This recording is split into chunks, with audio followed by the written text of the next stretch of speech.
Lors du rassemblement annuel de 2018 à Paris, un attentat terroriste a été déjoué. En conséquence, 4 personnes, dont un diplomate au service du régime, Assadollah Assadi, ont été arrêtés et jugés en Belgique. Assadollah Assadi est un officier de renseignement important pour le régime iranien. Lorsqu'il a été arrêté, il était chef du service des renseignements du régime iranien en Europe, basé à l'ambassade du régime à Vienne.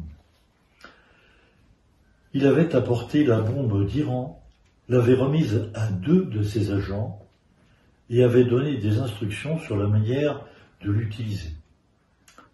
L'enquête judiciaire en Belgique a conclu qu'Assadi était en mission du ministère du Renseignement et de la Sécurité.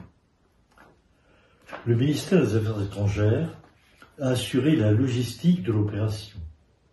Avant d'être transféré à l'ambassade iranienne à Vienne, il était en poste en Irak et très probablement impliqué dans des attentats contre l'OMPI et les soldats américains.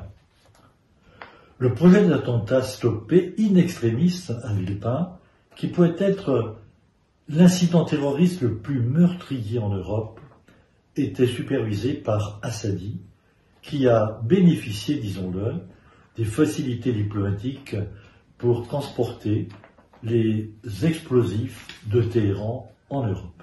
Après le traité conclu de transfèrement des prisonniers entre la Belgique et le régime iranien, Téhéran considérerait alors cela comme un nouveau feu vert pour se lancer dans de nouveaux complots et crimes terroristes à travers le monde entier.